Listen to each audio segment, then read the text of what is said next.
Hey guys, welcome to the Protein Bros podcast. I'm one of your hosts, Jeff, and today we sat down for a third time with Dr. Kyle Gillett. Dr. Gillett is one of the absolute best guests we've had on the podcast. He is a wealth of knowledge, quite literally no exaggeration, maybe the smartest person I've ever talked to. He is such an unbelievable resource that lives right here in Kansas City, and we made sure to sit him down. We talked about so many things. Here's just a handful of topics that we touched on today. Depression with taking GLP-1s alongside it. An Ozempic documentary that he's personally creating that he's talked about in previous episodes. We talked about changes between GLP-3, GLP-1. We talked about peptides in pro sports, TRT, microdosing TRT, melanotan peptide that would actually change your skin pigmentation. Some of the Schedule 2 substances that have been taken off of that Schedule 2 list and put onto the Schedule 1 list now. So many more things on top of that. He also brought us some protein snacks that we got to try on the episode called Life Chips. So lots of stuff we covered today. Make sure to lean in. Tons and tons of information in this one. So without further ado, let's get to the episode. Why, Kyle, I want to know this, man. Why are GLP-1s making people just not care about life? This is what I've been seeing, that it reduces your desire. And I don't know what that means, but that's what the people on the food internet isn't as satisfying, but then life isn't as satisfying. It's like if I can't have a crippling gambling addiction, I don't want to be lean. You know what I'm saying? And this is what I hear is it'll get rid of my gambling addiction, my alcohol addiction, all addictions. It gets rid of those. Is this true? You said this I would make it very clear that you do not have those addictions, Kyle. You said that's so believable. That's true. I don't have any of those addictions. Yeah. But for somebody who does, right. Is this an added benefit that GLP-1s have? It can be. It is not approved for those uses at this time. But this is called anhedonia, which is where you don't have as much. It's like less fun. Yeah. There's less. I don't like that. I like fun, life. though. You yeah. know? It's associated with high doses of GLP-1s, especially. And certain people get this anhedonia on GLP-1s much more often. So we spoke about GLP-1s and the other uses of it last time, and sleep apnea is one of them. And two of the proposed mechanisms why GLP-1s improve sleep apnea and respiratory drive is less smoking and less alcohol.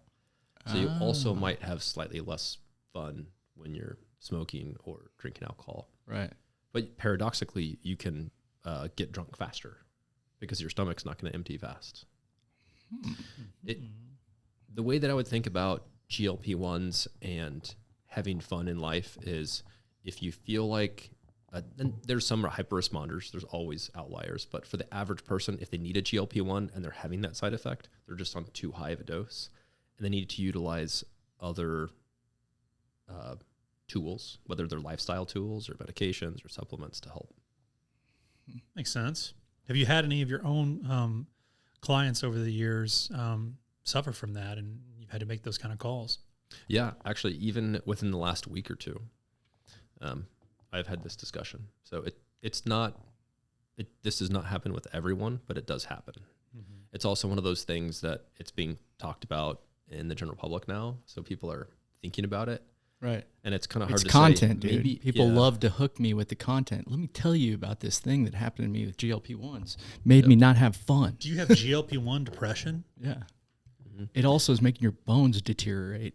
Some studies on GLP-1s showed improved depression, maybe because they were healthier and they're happy about it. And then some studies on GLP-1s showed worsened depression.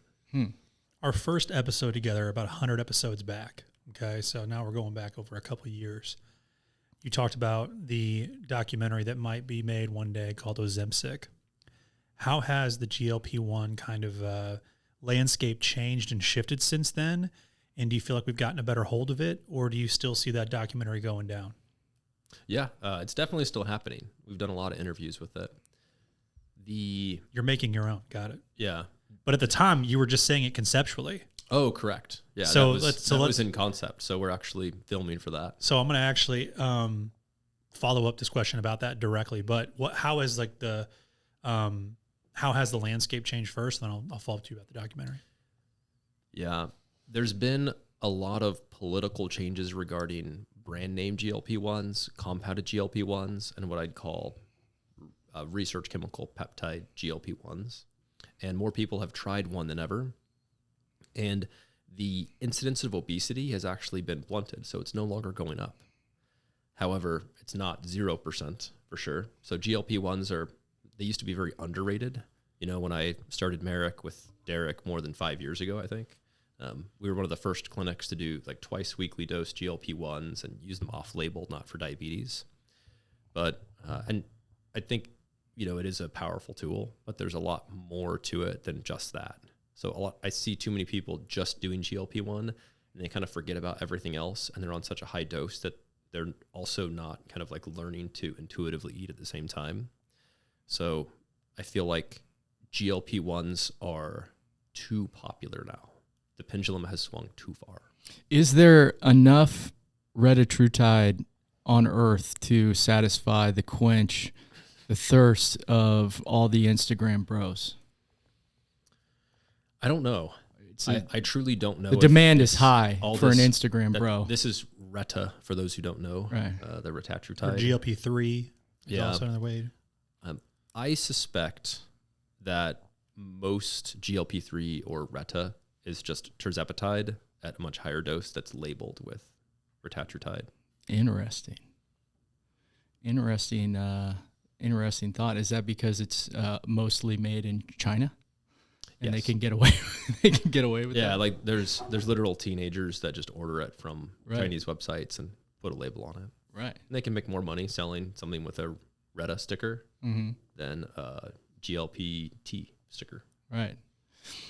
So what's the benefit of Reta versus like a GLP-3 versus a GLP-1 or GLP-2? Bodybuilders say that you lose less muscle, which we don't know if that's true, but it actually might be true. But there's going to be some trade-offs with it. Instagram bros are always ahead of the curve when it comes to medical advice. Sometimes not. But, they're ahead of the curve, but sometimes in a good way, sometimes in a bad way. Right. But the main difference between tirzepatide, which is Mounjaro and Zepbound, and retatrutide is that it binds the glucagon receptor. So one's a dual incretin, GLP-GIP. One's a triple incretin, GLP-GIP, just like tirzepatide, plus glucagon. And glucagon is something that, of course, you can give diabetics if their glucose gets too low. Think of it as kind of the opposite of insulin. Mm-hmm. But I also use this to test for growth hormone deficiency in kids. So, there's a child that you're concerned he or she may be growth hormone deficient. You can actually give them glucagon, and it potently stimulates growth hormone release. So I think that Reta binding the glucagon receptor also potently stimulates growth hormone release and subsequent IGF-1 increase to that. So for the layman, that basically just means there's more general growth hormones, which might be good for lean body mass retention, and it also might be bad because of excess tumor growth. The one side effect that it has that tirzepatide does not seem to have is something called paresthesias. Actually, the same thing as beta-alanine. So it gives you the tingles. Correct. Wow. All the time? You're just walking around with a tingly body 24/7? 20% of people have this side effect, and it's dose dependent. And a lot of people in the clinical trial stopped it because of the tingling. We talked off camera before this started a little bit about the peptide melanotan. That I've seen on... Jeff's really interested in trying to get a little darker. I've been pasty my whole life. His whole life. My whole Look life. at him. Just look at this Look forearm. at him. It's like a fish belly. Right. But no, I saw somebody document their journey. They were saying, hey, I'm not recommending this. I'm not saying you should do it, but I am going to, just for research purposes, take this and tell you guys how it is along the way. And he just mentioned how he was flush, like as if he was on niacin or beta-alanine. With each dose, his body would just get ridiculously red, and he would get wildly uncomfortable, and then it would eventually turn into a tan, almost like he was burning himself. Mm-hmm. So this is common with all of the melanocortin receptor agonists. There's actually 4 of them. I call them melanotan 1, 2, 3, and 4. 3 and 4 are actually FDA approved, and I've spoken with the PhDs that have the pharmaceutical drug, and they say there's no contraindication to melanoma, and even if somebody has a melanoma, they're safe to take it. Which Wow. I'm not that aggressive, but usually these companies are, they've done extensive research. They've got their FDA approvals. Interestingly, melanotan 3 is FDA approved for low libido, and melanotan 4 is FDA approved for obesity, specifically hyperphagic obesity, rare syndromes like Bardet-Biedl syndrome. But melanotan 2 and 1 are not yet FDA approved. I was upset, if this is what you're referring to, that they took melanotan 2 off the category 2 list. Not that I think it needs to be on the category 2 list, but because there's a lot of other molecules like Selenk that needed to come off category 2. I talked about that molecule last month at the NFL Sports and Performance Conference in Arizona. But to answer the question about melanotan, I generally don't recommend melanotan 1 or 2 for anybody, because if you look at how many case studies there is of melanomas that are very likely grown, I don't know if it's caused by melanotan 1 and 2, but certainly if you get a melanoma, then it will grow faster if you're on melanotan 1 or 2. And I'm not sure if the same is for 3 and 4. So if someone wants to get a tan, I think it's great. Like, look good, feel good, right? There's a lot of other benefits to being tan. You don't burn as well. Melanotan 3 might be a reasonable alternative, which is bremelanotide. The brand name is Vyleesi. But another alternative is just taking high dose of something like astaxanthin.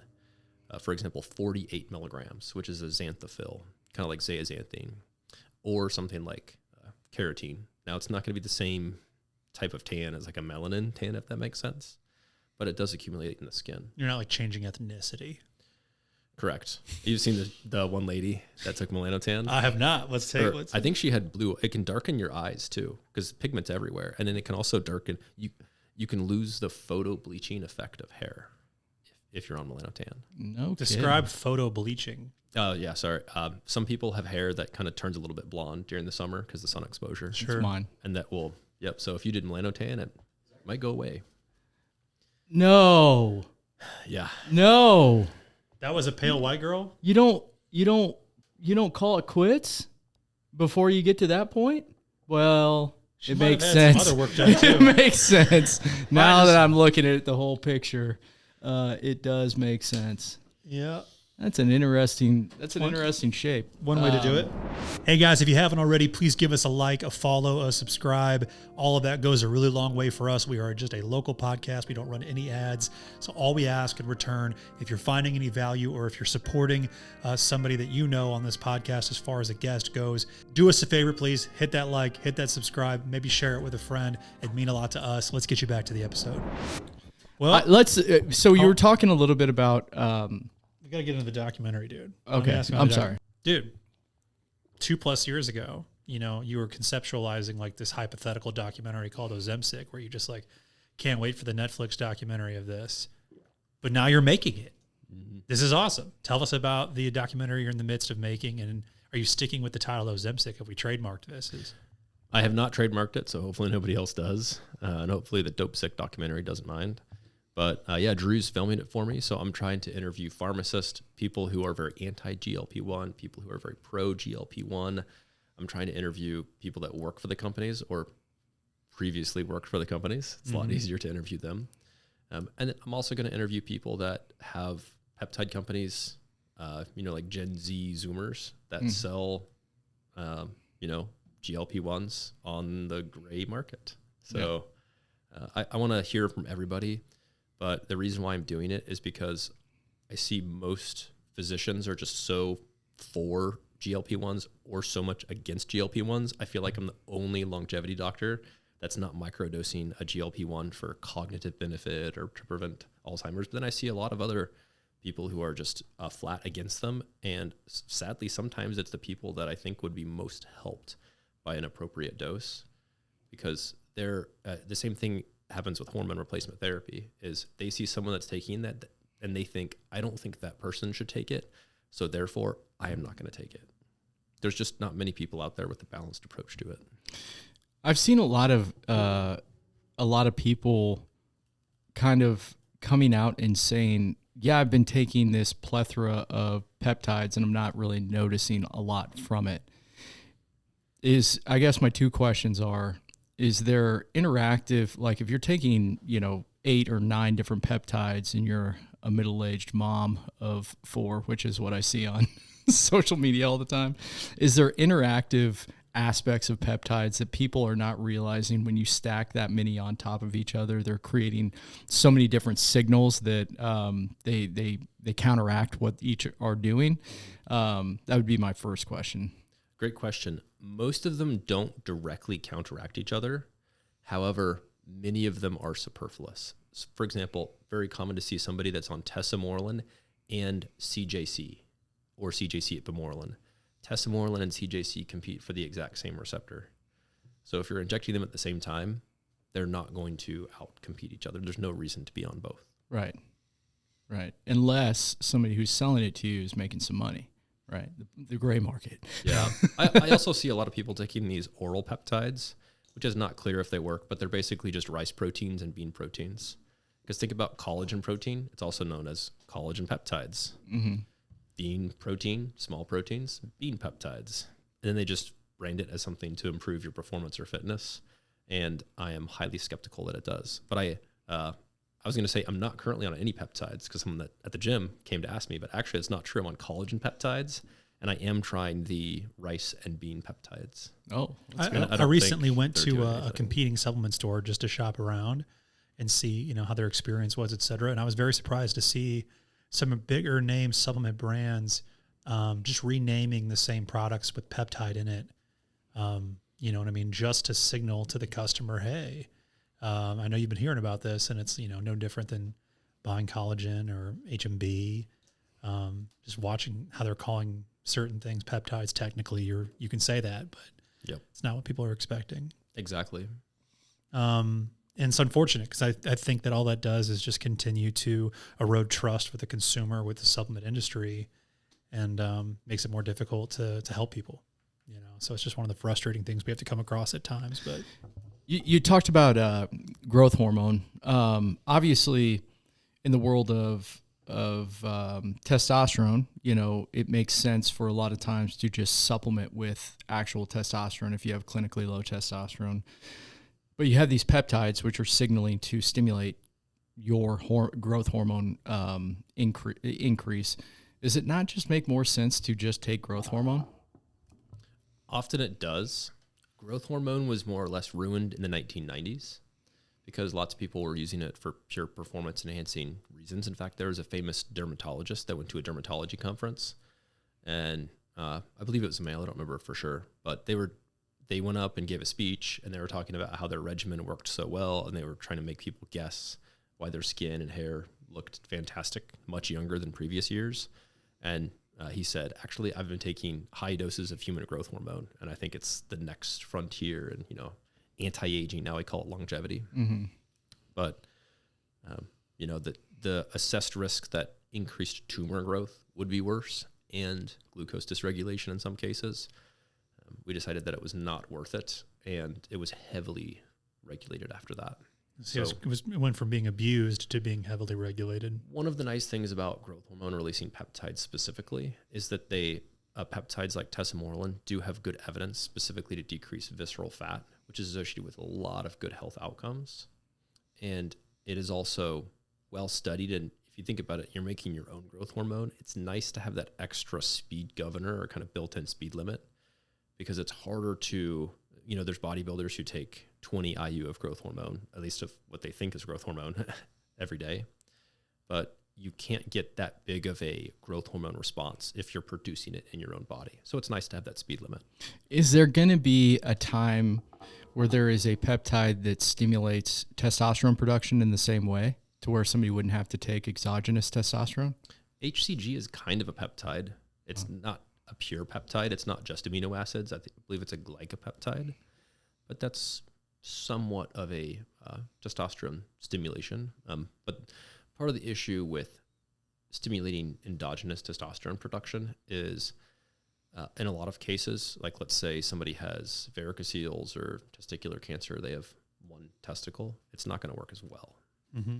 So you're still going to have to assess the benefit and the risk. But at some point, I bet that we're going to have more similar molecules to stimulate production. Ganatorilin, will stimulate LH and FSH.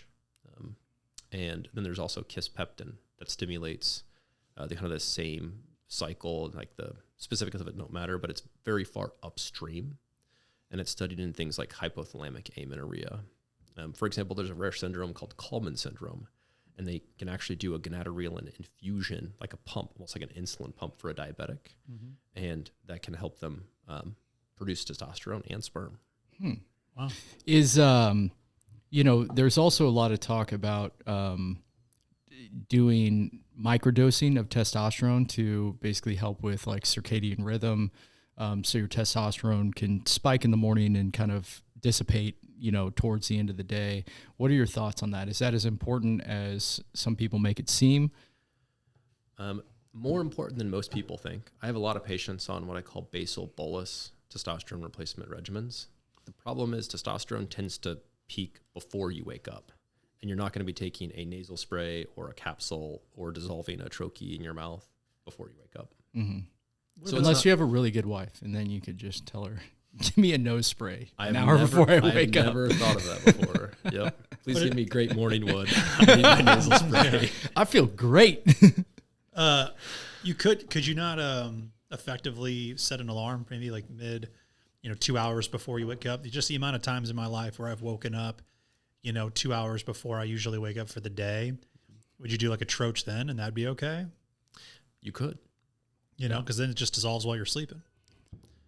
Yeah, that's true. One of the issues with that is, like, let's say you're doing a bioidentical testosterone dissolving troche. It's dissolving buccally, you're in your oral mucosa.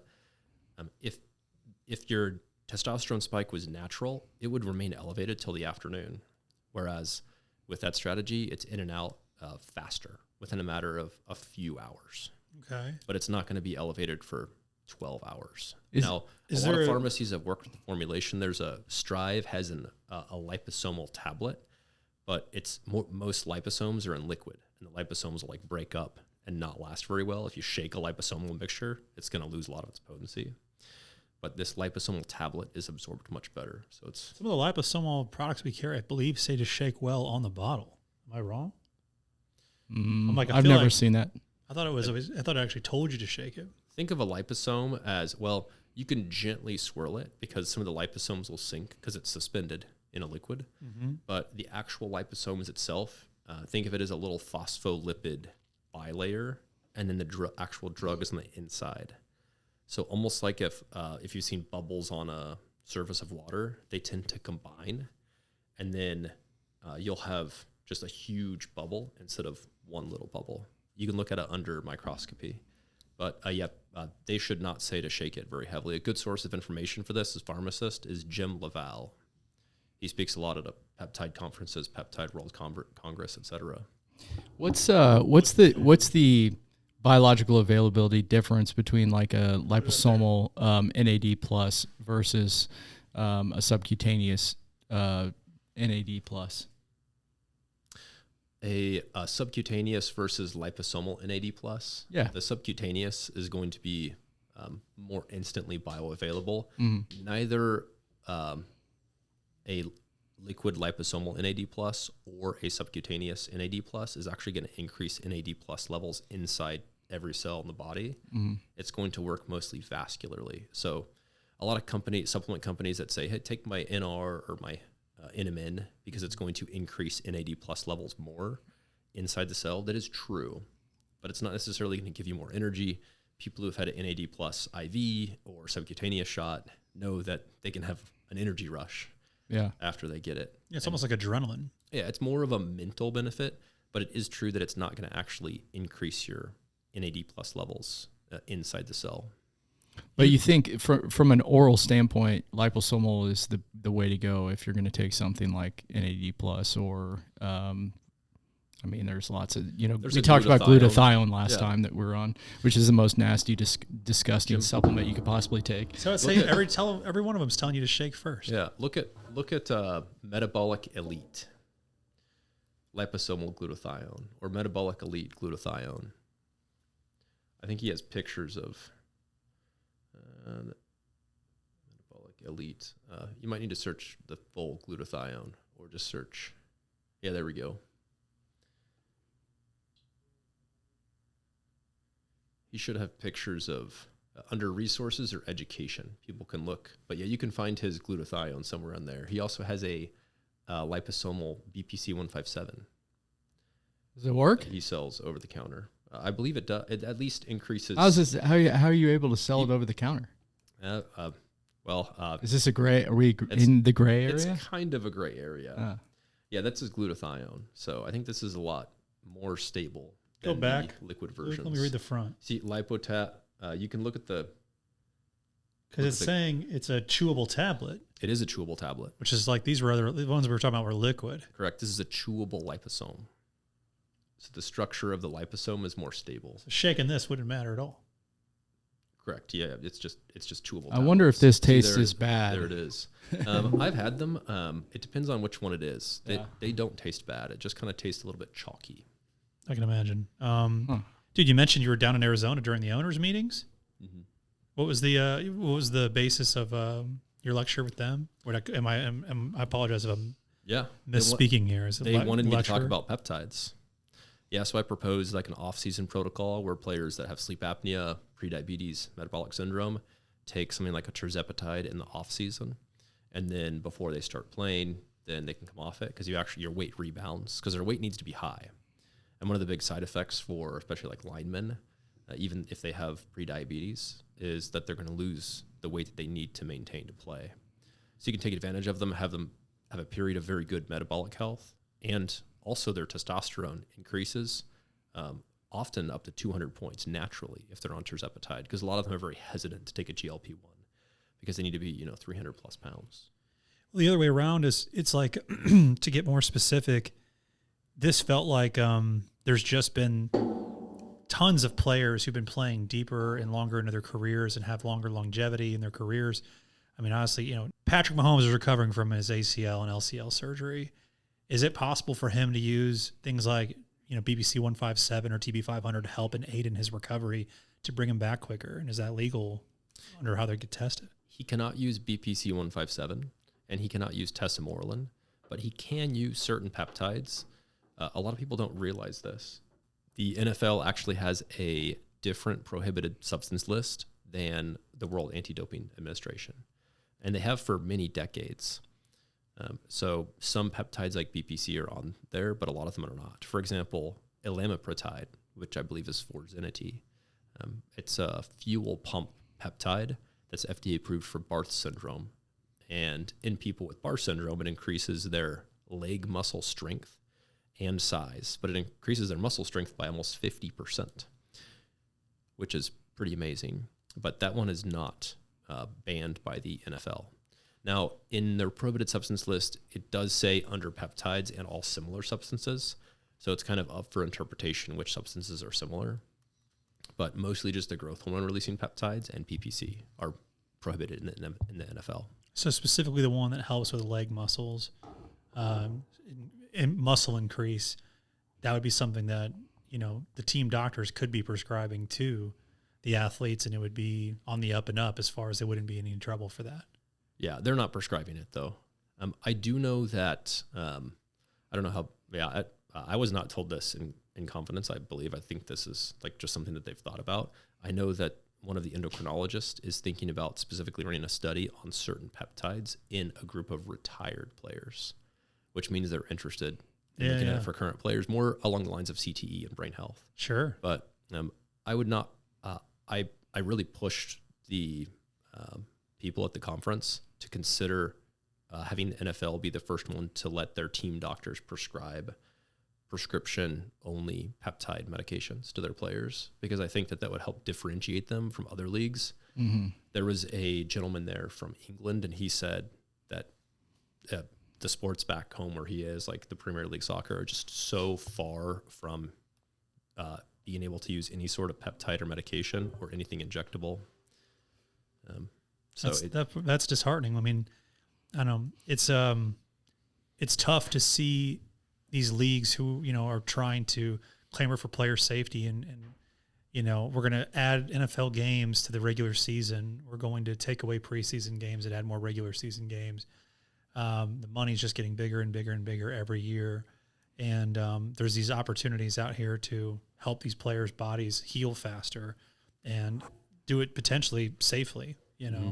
Yeah. I've had a lot of active and former players as patients and known a lot of them outside of a clinical standpoint as well. And I think one of the things that makes it really difficult is the NFL, I think, is doing a decent job, but also they just don't want to be litigated by former players for things like brain injury. Yeah, that settlement they already paid out for the CTE settlement was billions. I think that the physicians and the healthcare professionals within the league truly want to do the best, and they want to be looking at things like Salank and Epitalon and all of these cutting edge, like borderline cutting edge, bleeding edge things for the players. But the league itself is not going to be rewarded if it goes out of its way to really help. They're just disincentivized if something goes wrong. So if they are, even if it's in their best, they're altruistically doing this to help the players. If one of the peptides turns out to cause a significant harm, then the league is thinking, I'm going to be litigated even more because of this. So for that reason, I don't think it's going to happen with at least active players, or it'll be like an opt-in only thing. I'm with you. Yeah. I want to ask you about this because since the last time we talked, RFK moved some peptides basically off the Schedule 2 list. And one of those is BPC 157. One of the big things that we talked about last time when you're on was that basically BPC 157 has not been tested in humans. Most of the studies on it or there's been 2? Only 2 terrible small studies. Yeah. And so with these 12 to 14 peptides that he moved off the Category 2 list, are these now, it's basically open for companies to come in and start doing testing on them? Is that kind of explain what it was and how it affects the industry? Yeah, so drug companies can actually test peptide on any category. What the categories mean is, can you bulk compound them or not? And also, is the FDA saying, we think that there's significant safety concerns with this molecule? Okay. So essentially they're considered not dangerous, but is... my whole question with this is if BPC 157 is as effective as a lot of people make it out to be, why has a pharmaceutical company not came in and tried to slap their, basically done what GLP-1s had done to them, where it's like, I'm going to make this into Ozempic, right? Yeah. Because a lot of people have joint issues. It feels like a huge market that they would want to capture. Some people have. The short answer is there's little upside because there's already an insane amount of competitors that people will continue to use. And there's also pretty significant downsides because, again, it's the opposite of Avastin, which is a VEGF inhibitor that is, an essential anti-cancer med. So if the long-term studies show that they were indeed growing cancer in a whole bunch of people that were on it for long periods of time, then I think that, I wouldn't want to, if I was trying to improve access to public health for BPC 157, I would just have a compounding pharmacy that compounds it. I wouldn't worry about the drug company because there's no money in it. And also, even if there was money, I think there's a decent chance that there'd be a big lawsuit. The legal system ruins. So you're saying BPC 157 has there is a chance that it could cause somebody who has cancer, which we've talked about this on previous podcasts, but you think that there is a possibility that somewhere down the long road, and especially it's like that, it could be a small amount of people, but it's just because of how many people took it. The drug companies are always trying to minimize the possibility of, 100 people getting cancer and suing them, I'm guessing, right? To some degree, although most of it has to do with how long you stay on and the dose you take. Right. There's other physicians actually that say you should be taking 10 times the normal dose and you should stay on it year round, which I very strongly disagree with. I think it's reckless and dangerous. And I've actually seen patients that have had cancers growing, aggressive cancers, metastatic cancers, that have been taking BPC 157 for a long time. And I think that they're either more aggressive or more metastatic because of it. And actually, when I took BPC 157, I noticed that the telangiectasias and the angiomas, which are like little cherry spots on my skin and then little blood vessels around my nose, they got significantly worse, which makes sense because it causes more blood vessel growth, right? So fortunately, I know that they're on my skin and I could go to my aesthetics clinic and get them lasered off. But what if that's on someone's spine? Some people have an angioma on their spine or their liver. I think it grows those too, or even their brain. Oh my gosh. So don't take BPC 157 for extended periods of time. Yep. Limit the dose. And then get your cancer screenings and look to see if there's any other contraindications. Are there any of these other peptides that are on this list that you think are worth highlighting, that you think are you're excited that they got moved? Yeah. So there's a lot of them. Semax came off the list, but Selink didn't for some reason, which was odd. But those are kind of like this says Selink came off, but Semax didn't. Or is that the category 2 list? I believe, so I believe Semax came off. And these are known as like the Russian peptides that's used for mood symptoms, traumatic brain injury, concussions, things like that. But I'm very excited about them. And Selink is actually a bioidentical fragment of tufsin, which is a peptide made in your gut. So I see people who have gut health issues, for example, inflammatory bowel disease, respond amazing to Selink. So I guess I'm not excited because Selink didn't come off the list. I think it's still on. Ibutamorin came off the list, and this is actually one I think they could have kept.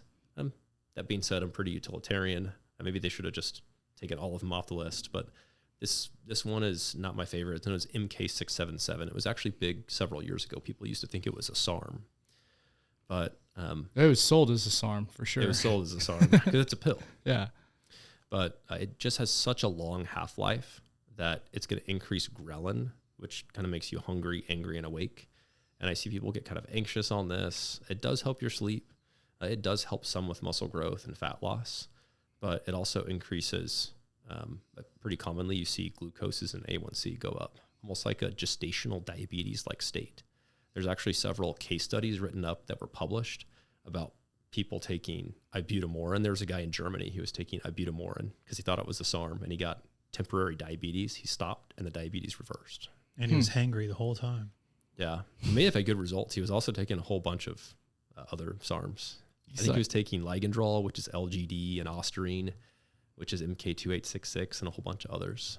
What's your thought on, I don't know if we've breached this subject before, but like what's your thoughts on SARMs and LGD? Like those have pretty much gone away at this point, but those were some of the popular ones. LGD, Ostarine. Yeah, believe it or not, they actually, so Ostarine they renamed. It's now called Enobosarm.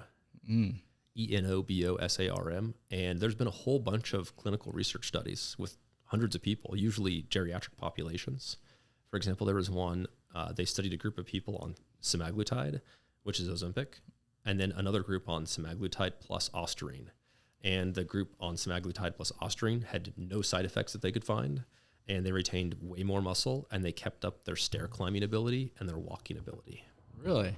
I thought the whole knock was that they were supposed to not lower testosterone, but come to find out they actually do suppress natural testosterone production. They do. Yeah. Ostarine, if I remember correctly, was marketed that, it's something safe for women to use. And there could be some, merit to that any of them could have been. But I think that one was specifically marketed towards women. What makes that more safe for women than others? Yeah, it's not extremely safe for women. The reason why it's not depends on the woman's DHEA and testosterone levels, and especially DHT. So the downside, for example, the masculinization doesn't come directly from the Ostarine. It comes because it crushes something called SHBG. It's that protein that binds up all of your androgens like testosterone and all your estrogens like estradiol. And when that happens, you have a lot of free testosterone and a lot of free DHT.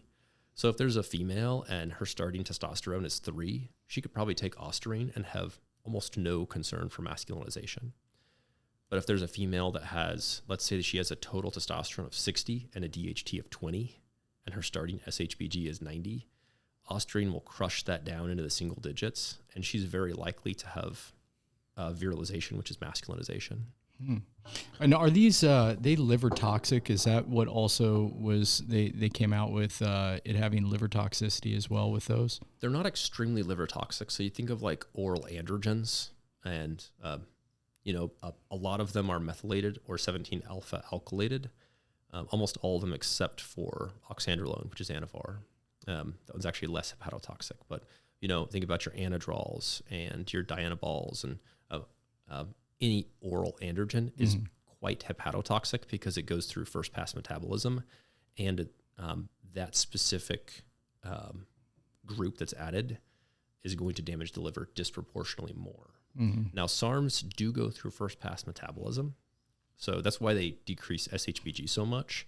That's why they affect your lipids so much. You see your HDL goes down to almost nothing, because think about it, it's like it gets first shot at the liver. So before it goes through your body and has all the benefits, it's working very heavily in the liver, and the liver makes SHBG and other places, but that's primarily where it's made. And it also is very heavily involved in HDL to LDL ratio. So it's not great for your liver, but it's mostly not hepatotoxic. It just happens to go through the liver. Right. So if you injected it, it would actually be slightly less hepatotoxic at the same equivalent dose. So I want to switch gears a little bit back, Kyle, to a time when we were talking about this, actually, I think before we started the pod, and it was so often when you're working our counter at the stores, we meet customers who are on levothyroxine, Synthroid, lots of different thyroid medication. How does that compare to someone who's on a GLP-1? And are these things safe to take together? Yeah, they're safe to take together. If someone is on Synthroid or levothyroxine, any thyroid replacement, a good rule of thumb is if their TSH was less than 10 when they start, they have a pretty good chance of being able to get off eventually. Not everybody who's on med like that has to stay on it definitely. Of course, if they've had their thyroid removed or if they had a really bad case of thyroid inflammation where it just doesn't work, a lot of people do need to be on this lifelong. You can take it together, but thyroid medications are meant to be taken first thing in the morning before you eat and drink. GLP-1s delay gastric emptying. So it can actually improve absorption of some things, and also your gut goes a little slower. So if someone has a really fast gut transit, GLP-1s can actually improve nutrient absorption in some cases. But if the GLP-1 basically delays the stomach emptying to where especially like a thyroid tablet. For example, brand name Synthroid is a tablet, whereas brand name Tirosint is either a solution or a soft gel. That's going to be absorbed much better, and you don't have to wait so long before you eat or drink. I'm with you. Yep. If you were to, for example, take your last meal, let's say you're on a GLP-1 and you were to eat, let's say before bed, and have some kind of a snack or something, would it still be optimal for them to be able to use the levothyroxine in the morning? Is that enough time for gastric emptying there? It's a great question. So gastric emptying is stimulated by a few things, but people are familiar with like the heart. It's an electrical system. For example, AFib is when your electrical system is not working. There's actually an electrical system in the stomach. It's called MMCs, migrating motility complexes, I believe. Migrating motor. I thought you were about to be stumped on that for a second. Migrating motor complexes, MMCs. So MMCs start in the stomach, almost like the electrical signal starts up at the top of your heart, and then it goes along through the rest of the gut. Those actually don't happen hardly at all at night. That's why for optimal sleep and digestion, we usually say don't eat the last hour or so of the day. And it's common if people eat a large meal, especially on a GLP-1 late in the day, that they'll still have a ton of food in the stomach when they wake up in the morning. So for people who don't have great gastric emptying, for example, let's say they have diabetes or they're on a GLP-1, then they need to eat only a little bit late in the day, and they also should decrease their insoluble fibers. For example, if you have a bunch of green beans and carrots right before you go to bed, then yeah, that's definitely going to be in the stomach in the morning. If you, if you're somebody who is starting a GLP-1 or is maybe hitting a plateau and they're wanting to see, better outcomes, what is like the first 3 to 5 supplements that you would recommend somebody use to help out with their supporting of the GLP-1 medication they're taking? Mm-hmm. Optimal fiber intake would be the first, at least 30 grams for everyone. If you're way lower than that, work your way up slow, and an even mix of soluble and insoluble fibers. If you can't get it in the diet, supplements like sun fiber or psyllium powder are reasonable. Just don't overdo psyllium. The next one would be protein. So of course you can get this in the diet like everything else, but it is very reasonable to supplement. This is one time. HMB is pretty overrated, and it's been off and on for probably decades. You guys would know better than me. Oh yeah, but it's had its moment in the sun many times. Mm-hmm. For vegetarians and vegans, or people who don't eat a lot of meat in general, I do like it because it affects something called leucine. It's kind of like, I think of it as like a leucine precursor. And in vegan proteins or vegetarian proteins, that's one of the hardest things to get. So for my vegans and vegetarians on GLP-1s, I think HMB is underrated if that's possible. But protein supplements is what I prefer instead of that. But, it's not significantly different, but if your stomach is going to be not emptying for a long period of time, you probably don't want to have a 50-gram casein protein shake right before you go to bed, because that is going to cause a lot of distress and still be there when you wake up, and maybe still be there for like 24 hours. So, it's going to gum up in there. So little bits of casein protein, little bits of albumin, which is egg white protein, and little bits of things like beef protein, I think are excellent protein sources. So I guess that's 3 of them. One, I'll give one more, is just motility supplements. There's a whole bunch of decent ones, but I do think it's reasonable to do a motility supplement with a GLP-1. Give me your top 2 or 3 motility supplements. I like DGL. I also like Colon RX from Designs for Health. And then this is not a supplement, I like LDN a lot, low dose naltrexone. It blocks the receptor that gluten binds to. Actually, casein binds to this too. It's the mu opioid receptor, Greek letter for U. So you think about taking an Imodium or a loperamide. You can take it for diarrhea, et cetera. Ultramarathoners take it a lot just because they don't want to have to think about it. But that's going to paralyze the gut, whereas LDN does the opposite thing. So it's not a laxative. It just kind of helps things move along in an organized fashion. Yeah, and it's still fine to pair it with a little bit of, say, magnesium citrate. But if you take too much be of that... careful. Yeah. Yeah, be careful with it. Well, magnesium glycinate's super, super popular right now in the market. For our listeners, tell us the difference between that and citrate. Yeah, so glycinate is bound. So glycinate, bisglycinate, diglycinate, all the same thing. My understanding is it's magnesium bound to 2 glycine molecules. So it's like the conjugate salt of magnesium. And magnesium glycinate, if you're looking at 100 milligrams of that, there's actually less elemental grams of magnesium compared to, say, a magnesium lactate or magnesium malate, where there's a lot of elemental magnesium. So magnesium lactate is actually a pretty underrated magnesium.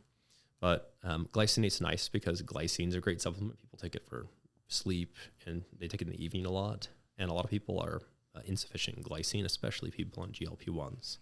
So I do like magnesium glycinate. Part of the reason it's popular is it's kind of part of the Huberman sleep stack.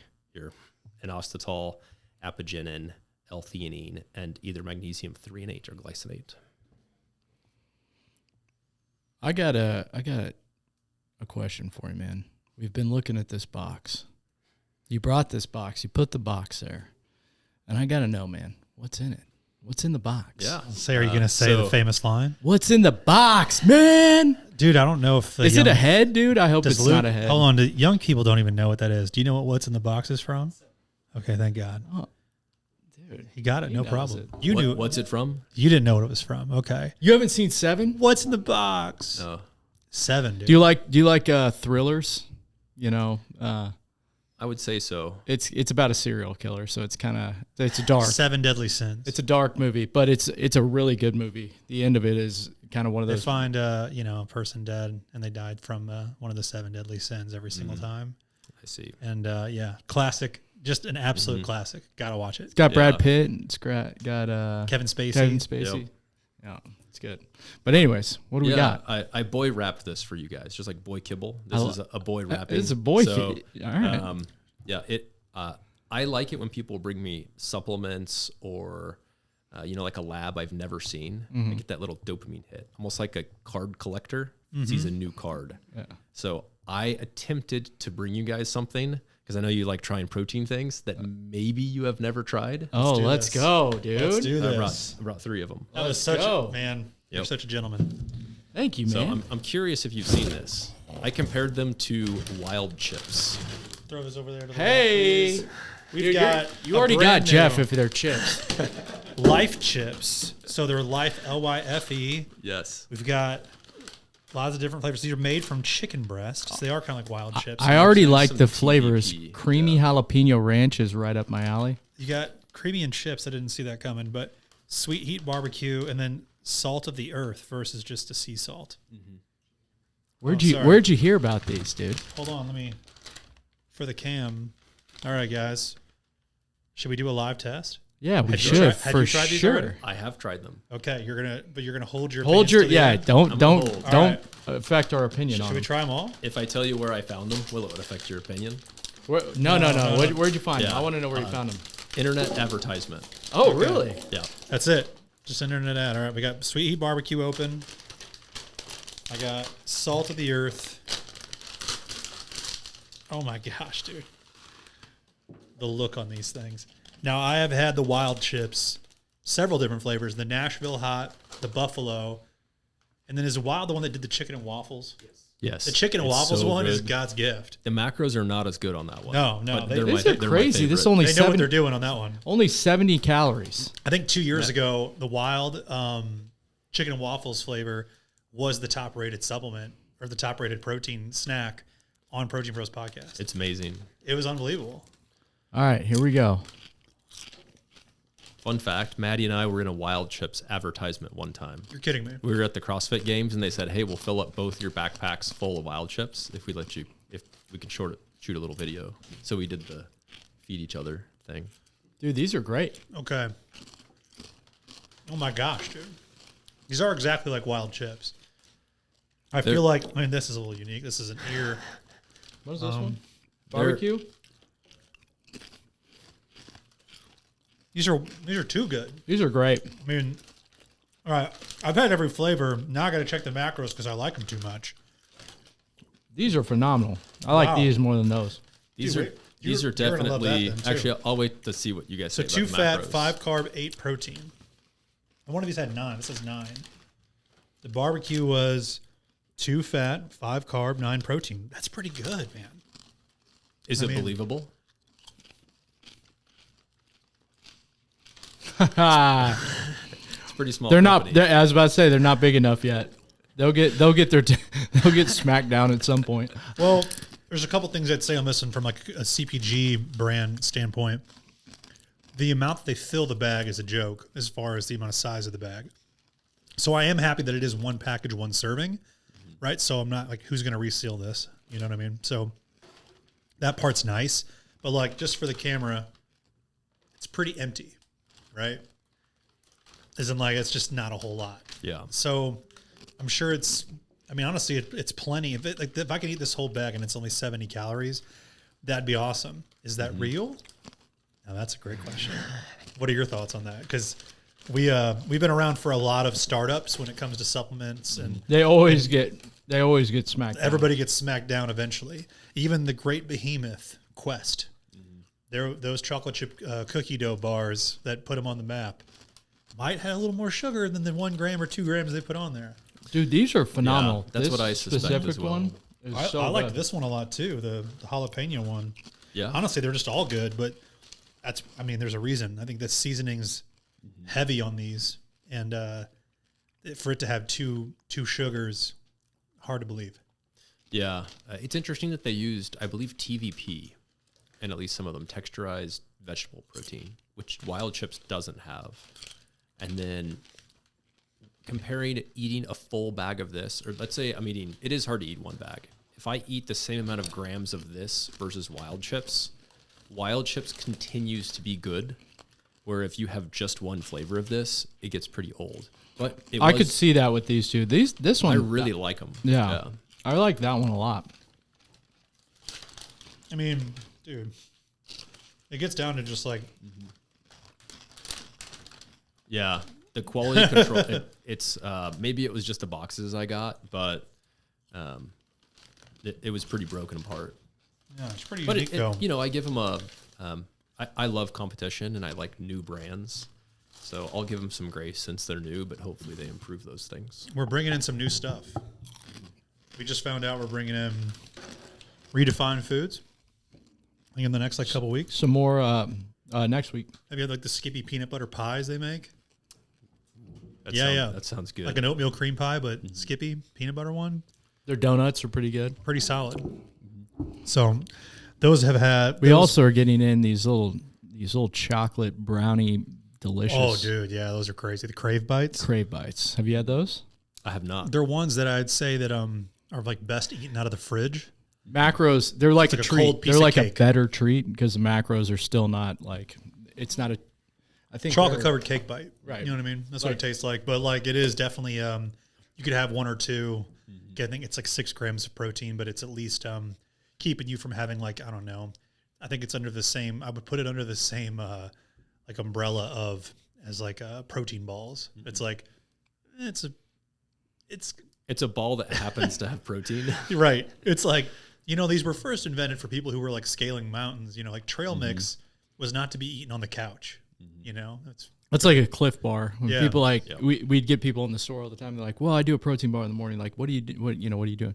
I do a Cliff Bar. I'm like, that's 50 grams of straight carbohydrates and no protein. Yeah, 6 protein. Right. Like, until they came out with the jog builder afterwards. Yeah. Like, Until they came out with the builder bar.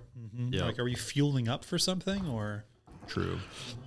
Those are good, dude. You got any other fun new things you've tried recently that kind of impress you? I tried Bar snacks, drinks, or I tried a sticks? few Dubai chocolate snacks because that's Okay. one of my, I don't know if I want to say vice, but I'm interested to see if they can Definitely a make trendy something flavor, that- though. Yeah, because I like the crunch, the phyllo bread, whatever you call it. So I feel like that there is room to have, I bet if Power Crunch made a Dubai chocolate Oh yeah. one, it would be amazing. Now, Right. obviously the macros aren't that great on it, but Has Bear Bells made one? I No, feel like Bear somebody Bells did it. would smash with that. What's that? Yeah, they've done some. There's done some protein powders with it. I'll have to try that. You know, Honey- I honey hadn't had Dubai chocolate until like maybe a month ago, and Jeff was like shaming me about it. He's like, "What?" He's like, "Dude, it's the most popular snack you could possibly have." The truth or is, I only had it treat." like once. I was just like, he had never. It's to be very clear on this. Okay, yeah, I'd never heard of it. he hadn't heard of it. That's surprising. There's a difference between you haven't tried it and you haven't heard of it. Anyway, so I was at a gas station and there was like a Dubai chocolate thing. I was like, you know For what? I'm gonna 18 try it. bucks. You know what I mean? I go sit in my car afterwards and I try it and I was like, this is really good. I was like, this is really good. I like the sweet and salty. Yeah, that's like my thing. Is like that's why I like these is because they're sweet and salty. And Dubai chocolate's like the most sweet and salty like combination there is. It's good. I feel like an 80-year-old man, but as a kid, my dad loved all like pistachio desserts. So like I grew up with pistachio and like nut flavored, desserts, and like whether it be butter pecan ice cream or like there's a Ben and Jerry's flavor called pistachio, and like you should have seen like my friends' horror whenever I would go to the grocery store with them and we would like be 14, 15, 16 and I'd be like, I'm going to get the pistachio ice cream. And they're like, dude, what are you doing? Like, are you 90 years old? Why would you get that? But dude, now here it is, the most popular flavor out there. I do love pistachio ice cream. Yep. But now they're calling it. Also, just It's just a- pistachios. Money. Yeah. So good. Apparently, the lowest calorie nut is what California. Is it a California pistachio brand or whatever? Wonderful Yeah. pistachios. Yeah, they have They were like kind of marketing a that. monopoly almost Yeah, on right? pistachios. I just like they're hard to get to, so it slows me down. Yeah. You know what I'm saying? Yep. We used to recommend that in the store. It's like, yeah, get pistachios because it's just like you have to eat them one at a time. You buy, any kind of like mixed nut, whatever. You're not usually pinching one at a time. So it makes a difference. If you go ahead and get the shelled pistachios, well, now you're just Yeah, it's like a now you're pomegranate. just asking for it. Yeah, You have yeah. to- Kyle, Don't get the pomegranate that's been pre-peeled.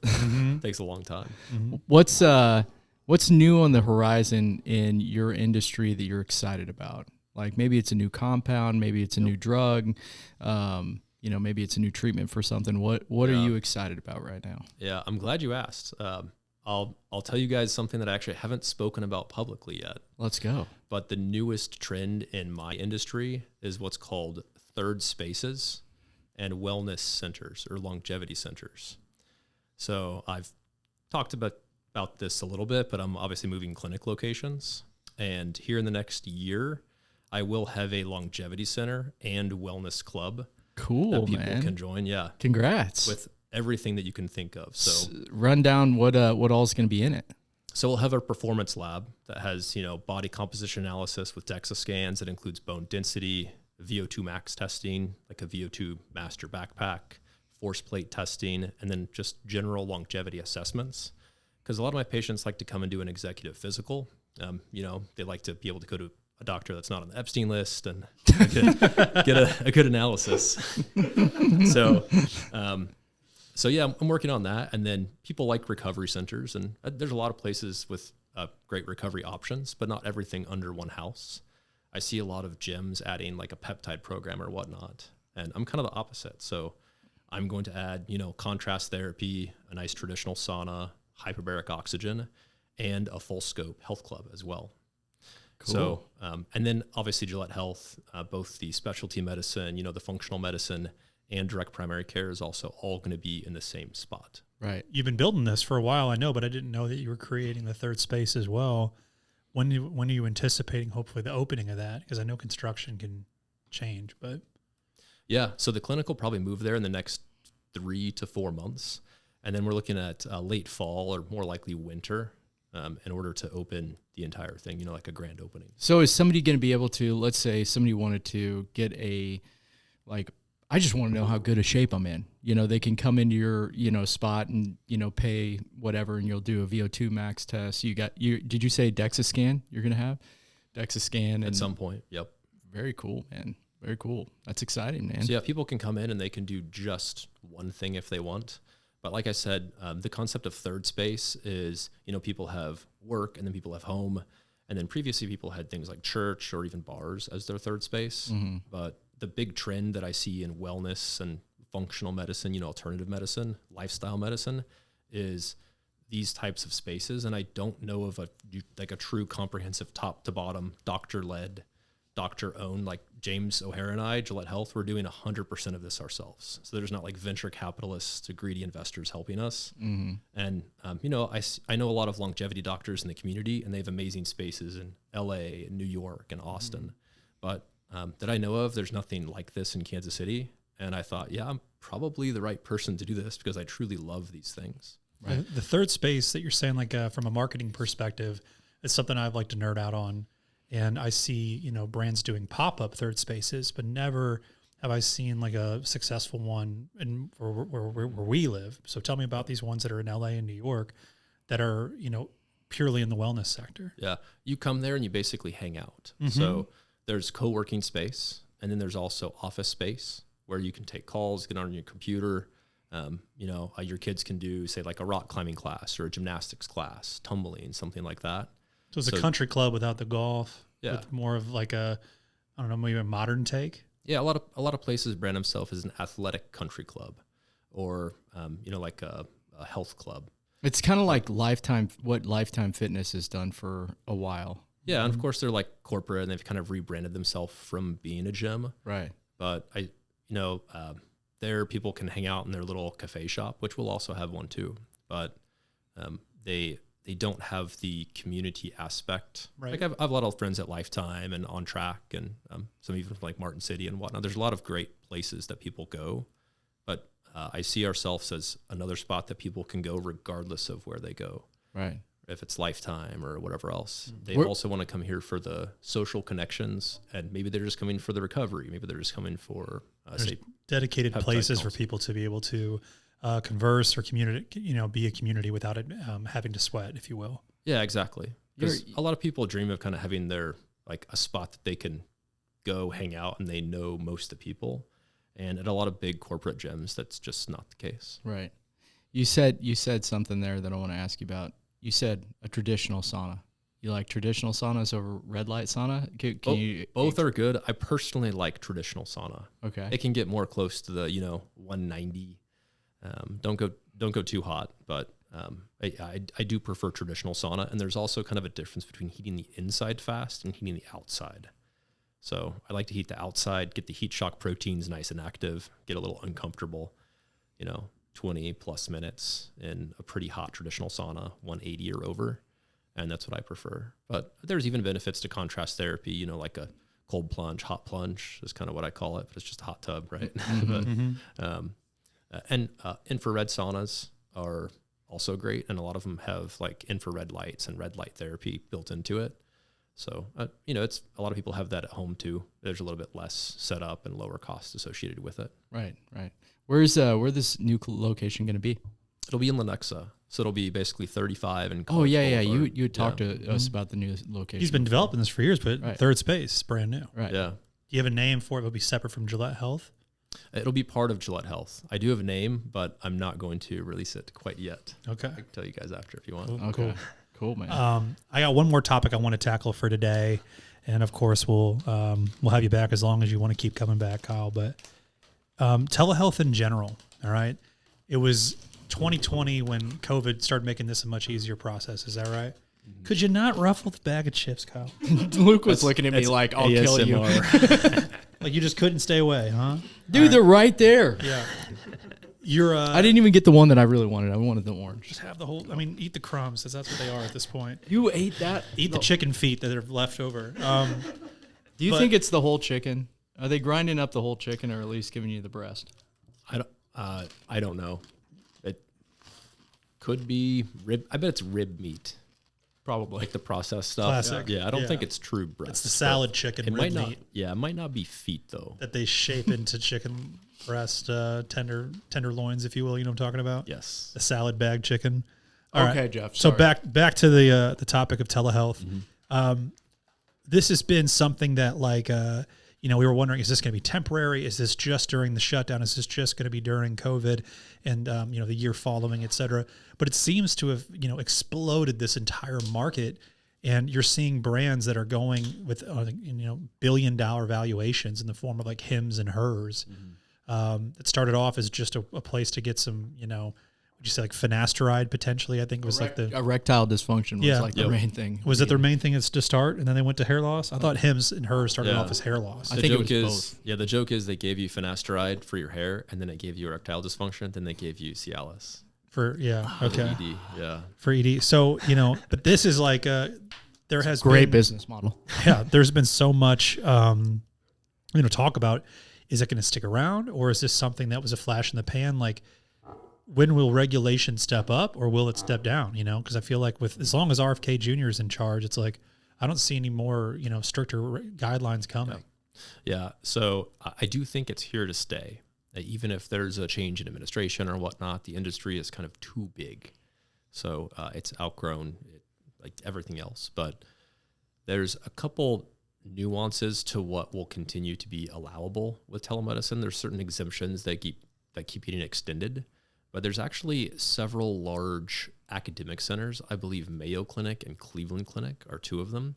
And they've been pushing for years for this basically nationwide telemedicine across states. I don't know if that would be like with or without state licenses.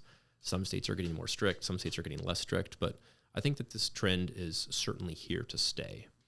I think that one thing that went overboard during the pandemic is ADHD prescriptions. So that the country actually ran out of Adderall because when they started this telemedicine exemption, a whole bunch of entrepreneurs started up Adderall prescribing telemedicine clinics, and that people would come in and, hopefully most of them had, symptoms that would benefit from Adderall more than the downsides. Mm-hmm. But I think pretty much everybody just got prescribed Adderall. So the nation ran out. And then after that, they said, all right, no more of this. And that's also a pretty high schedule substance. It's a Schedule 2, which means it's like pretty tightly controlled. And they ended that. I think the rest is here to stay, though. It's just Adderall. Nothing else? Well, it's an amphetamine. For sure. Yeah. There's not telemedicine clinics that prescribe opioids or benzos. Those are kind of the two big ones. Medicine learned our lesson in the 90s with those, or at least hopefully most of us did. Let's hope. Yeah. Yep. And you don't think there's a possibility of pharmaceutical companies coming in and swaying governments into creating more regulation in the industry? They try, and perhaps that'll change with changing administrations. But what I've seen happen is all pharmaceutical companies now have their own telemedicine company. And I don't mind naming names. Marius Pharmaceuticals has their own telemedicine company. the company that owned Androgel, testosterone gel, had their own telemedicine company. In fact, for a while, that was the only place you could get it. Eli Lilly, that has Mounjaro Zepbound, they have telemedicine company. I believe Novo Nordisk also has a telemedicine company. There's most of the major players in the pharmaceutical industry have both their own telemedicine company and their own online direct shipping pharmacy, which I think is actually, dude. yeah, as like a utilitarian type person, I think it's actually good that they're having to compete against compounding pharmacies and also against like alternative medicine. But aren't they also lobbying to get rid of compounding pharmacies? They are, and they're suing them, which is not ideal. But they're doing everything in their power. So yeah, I agree. They're going to do literally everything in their power to shut them down.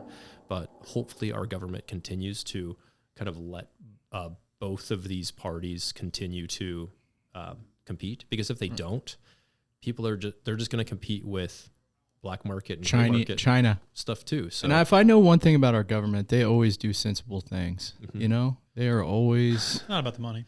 yeah, it's never profit, driven. Yep. It's always I certainly don't trust the good-hearted government, people. especially given what they've done in the field of medicine. However, I will say that them taking those 12 peptides off of the Category 2 list, I was very happy with that. So Right. I got to give them props there.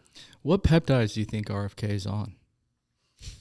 I think he said he's on that melatonin. I think it was. Yeah, I think Melanotan. Derek told me at one point. I think he told Rogan to ask RFK if he was we on talked about this. TRT or whatnot, and I think that's why we know. So we know for sure he's on TRT because I think he said that on Rogan's podcast. Mm-hmm. I don't think he's on melanotan.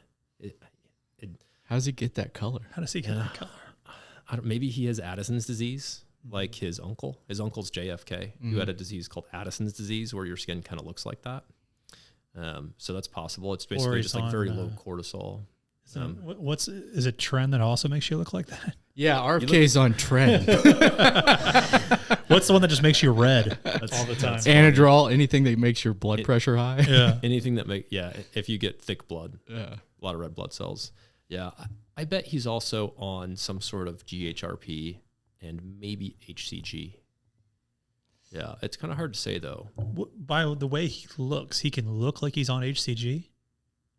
Oh, just speculating what he would want to do, knowing his general perspective on health. He likes Sure. to be like relatively natural. Probably not going to want to take too many things that are synthetic. Makes sense. Okay. For the sake, dude, yeah. It's always such a pleasure talking to you, dude. I always feel like I learn so much, and like Jeff said, I think that anytime you want to come back, dude, we're always more than happy to have you on because you're a wealth of knowledge. And I think you have an interesting perspective, a perspective that is grounded in the medical industry, but also somewhat outside of that, which is a good perspective. Thank you. Yeah, man. I couldn't go any further than what Kyle just said in that sense. Like, just have a tremendous amount of respect for you, man. We love how you do things, how you approach things. And just as someone who's been a customer of yours, you're awesome at what you do.